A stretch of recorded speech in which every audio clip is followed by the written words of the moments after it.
अस्सलाम वालेकुम नाजरीन, fix point with Saad Baloch में खुश आमदीद। नाजरीन, इलेक्शन इल्तवा का शिकार नवाज शरीफ साहब अगले वजीर आजम के लिए नामजद आखिर पहले क्यों? निगरान सेटअप खतरे की अलामत बनता जा रहा है पार्लियामेंटेरियन के लिए। निगरान सेटअप आखिर क्यों अलामत बनता जा रहा है खतरे की? नाजरीन, कल पार्लियामेंटेरियन की ऑल पार्टीज कॉन्फ्रेंस हुई है जिसमें तमाम पार्टीज के मेंबरान ने शिरकत की। यहाँ तक कि पाकिस्तान तहरीक इंसाफ के भी पार्लियामेंटेरियन के मेंबर ने शिरकत की। नाज़रीन, सबसे पहली और अहम डेवलपमेंट से यही है कि निगरान सेटअप खतरे की अलामत क्यों है, क्योंकि उसके असरात पहले से ही नजर आना शुरू हो गए हैं। कल पार्लियामेंटेरियन कमेटी में एक ऐसी शिक रखी गई जिसकी तरमीम की जा रही थी, जिस पर पाकिस्तान जमात इस्लामी, पाकिस्तान पीपल्स पार्टी और पाकिस्तान तहरीक इंसाफ के मेंबरान ने उसमें जो है बहुत बड़े नुक्ते उठाए हैं, जिस पर अयाज सादिक साहब उनको कायल करने में कामयाब हो गए और फिर पार्लियामेंट में उसको बिल को ले जाया गया और उस बिल को मंजूर करवाया गया, जिस पर निगरान वजीर आजम को कुछ इख्तियारात दिए गए, जो पाकिस्तानी तारीख का पहला ऐसा अलमिया था जिसमें निगरान वजीर आजम को भी खुद मुख्तार बनाया गया और उसे निगरान वजीर आजम को निगरान सेटअप में बहुत बड़े इख्तियारात दिए गए, जिस पर वो बहुत बड़े हुक्म जारी कर सकता है और बहुत सारे पार्लियामेंटेरियन को खतरा नजर आने शुरू हो गया है। इसमें सबसे पहला तो खतरा यही है कि निगरान वजीर आजम के आने से और जो बहुत सारी मुश्किलात पैदा होंगी वो ये है कि निगरान वजीर आजम आते ही जो तब्दीलियां की गई हैं, जो उसे इख्तियारात दिए गए हैं, वो पाकिस्तान PIA, पाकिस्तान रेलवे और पाकिस्तान स्टील मिल्स की नजकारी करेगा, जिस पर तमाम एम्प्लॉयर्स और वर्कर खड़े हो जाएंगे।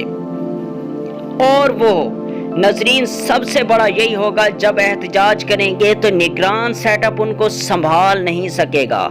और उसके बाद सबसे बड़ी चीज ये है कि वो दूसरे सूबों के तहत चल रहे हैं, जिस पर हर सूबा अपनी खुद मुख्तारी रखता है निगरान सेटअप में। जब केयर टेकर हुकूमत आएगी तो उसके बाद बहुत ज्यादा परेशानियां बढ़ जाएंगी, क्योंकि इधर से पाकिस्तान तहरीक इंसाफ के भी लोग रोडों पर निकल आएंगे, क्योंकि इमरान खान साहब भी साइड लाइन हो गए होंगे।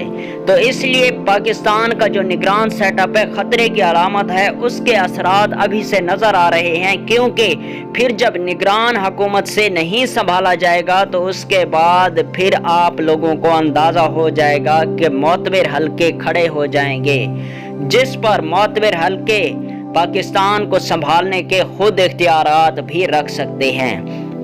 पाकिस्तानी पार्लियामेंटेरियन जो सीनियर पार्लियामेंटेरियन हैं, उनको इस चीज की बू अभी से आना शुरू हो गई है।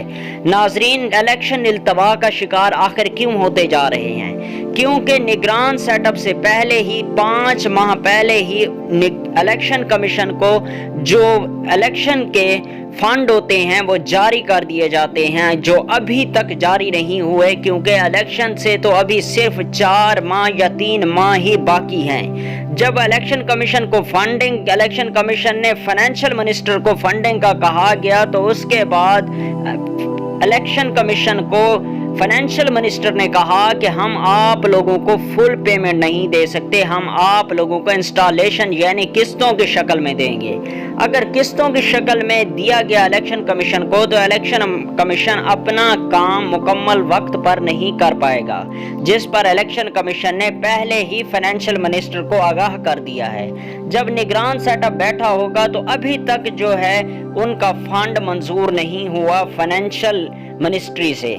अगर इलेक्शन कमीशन का फंड इशू नहीं होता तो उसके बाद फंड अप्रूविंग की जो मद होगी उसमें इलेक्शन इल्तवा हो सकते हैं। इलेक्शन कमीशन इल्तजा करेगा, रिक्वेस्ट करेगा केयर टेकर हुकूमत से कि आप लोग इलेक्शन को डिले करें, तो इलेक्शन कमीशन 2 या 3 माह के लिए डिले भी हो सकते हैं, जिस पर ये केयर टेकर हुकूमत ऐसे नहीं बैठी। जो भी केयर टेकर बैठेगा वजीर आजम, उसके लिए बहुत बड़े चैलेंजेस होंगे, वो बहुत बड़ी मुश्किलात का सामना करेगा।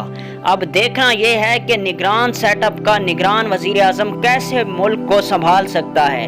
اسی لیے تو بہت زیادہ شور مچایا جا رہا ہے کہ پاکستان کو بچانے کے لیے ایک سینئر تجربہ کار معاشی طور پر بھی اور جو ہے وزارت کو سنبھالنے والا اور وزارت کو گہرائی سے دیکھنے والا ہی سیاستدان ہونا چاہیے جو نگران وزیر اعظم کے طور پر اس کرسی پر اس منصب پر فائز ہو۔ اس لیے نگران سیٹ اپ بہت بڑی پریشانیاں اور مشکلات کے ساتھ لڑے گا اور یہ اس کے 3 یا 6 ماہ ہوں گے۔ یا تو یہ کمزور وزیر اعظم ہوگا تو وہ پارلیمنٹیرین کو اور جمہوریت کو ملیا میٹ کر دے گا، یعنی جمہوریت کا بالکل ہی نشان ختم کر دے گا۔ اگر پاورفل وزیر اعظم ہوگا تو وہ بہت کچھ کر سکتا ہے، کیونکہ وہ پھر پارلیمنٹ چیلنجز سے نپٹے گا اور پاکستان کی پھر جو آگے نامزد حکومت ہوگی ان کے حوالے کرنے میں کامیاب ہوگا۔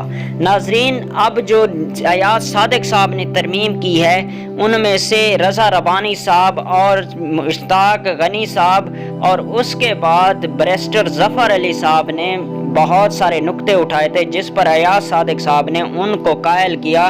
ایاز صادق صاحب نے کہا کہ IMF سپتمبر میں ایک ایسی جو ہے تنظیم بٹھانے جا رہے جو پاکستان کے لیے بھی فنڈ جاری کریں گے۔ پاکستان کے لیے بھی فنڈ جاری کرنے کے جب وزیر اعظم کے اختیارات نہیں ہوں گے تو وہ کیسے فنڈ جاری کرے گا؟ جب کیئر ٹیکر وزیر اعظم کے پاس اختیارات ہوں گے تو وہ پھر فنڈ جاری کرے گا۔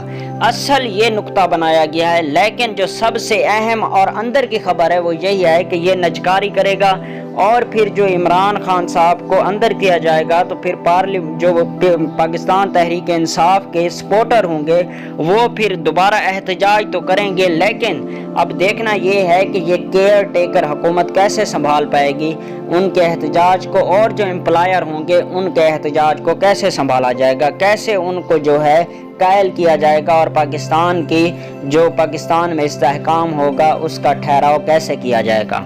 اگلے وزیر اعظم نواز شریف صاحب کو کیوں نامزد کیا گیا ہے؟ ناظرین، یہ بیٹھک دبئی میں بھی لگی ہے، اس کے بعد معتبر حلقوں میں بھی یہی جو ہے بات کو چھڑا گیا ہے کہ جو ہے نواز شریف ہی اگلے وزیر اعظم کے لیے نامزد کیے جائیں، نواز شریف صاحب کو وزارت کے لیے لایا جائے، کیونکہ نواز شریف صاحب بہت سینئر اور تجربہ کار ہیں۔ اس معاشی بھنور سے صرف وہی ہی پاکستان کو نکال سکتے ہیں، کیونکہ پاکستان کے پاس اب ایسا کوئی سینئر سیاستدان یا وزیر اعظم، کوئی تجربہ کار ایسا پولیٹکس نہیں بچا جو وزارت عظمیٰ کے منصب کو سنبھال سکے، کیونکہ زرداری صاحب کو بھی وزارت عظمیٰ کا تجربہ نہیں ہے۔ اس کے بعد دوسرا نام جو چھیڑا گیا فضل الرحمان کا، تو انہوں نے کہا کہ وہ بھی اس چیز سے نا تجربہ کار ہیں۔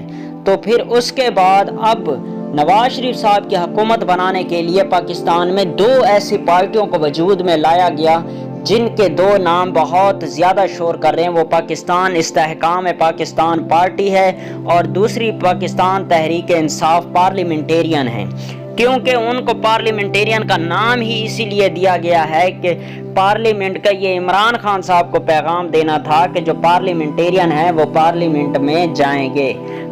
استحکام پاکستان پارٹی اور پارلیمنٹیرین اتحاد کریں گی پاکستان مسلم لیگ نون سے اور پاکستان مسلم لیگ نون کی حکومت بنائیں گے، اور اس کے بعد نواز شریف صاحب کو وزیر اعظم نامزد کریں گے۔ یہ آپ لوگوں کو پہلے آگاہ کر رہا ہوں، یہی میرا ویلاگ یاد رکھنا ہے کہ پاکستان کے وزیر اعظم نواز شریف صاحب ہوں گے، اور یہ جو کیئر ٹیکر حکومت آئے گی یہ بہت سارے چیلنجز سے نپٹے گی، اور یہ دیکھنا ہے کہ وہ ان چیلنج سے کامیاب ہوتی ہے یا پھر وہ گھٹنے ٹیک دے گی۔ اس کے بعد الیکشن التوا کا شکار، اور یہ بھی یاد رکھنا ہے کہ یہ کیئر ٹیکر حکومت جب اگر مکمل فنڈ نہ دیے گئے تو اس کے بعد پھر جو ہوگا الیکشن کمیشن درخواست کرے گا کیئر ٹیکر حکومت سے اور یہ الیکشن ڈیلے کیے جائیں گے۔ یہ بھی میری بات یاد رکھنی ہے۔ ناظرین، جڑے رہیے ہمارے ساتھ، دیکھتے رہیے فکس پوائنٹ۔ اللہ حافظ۔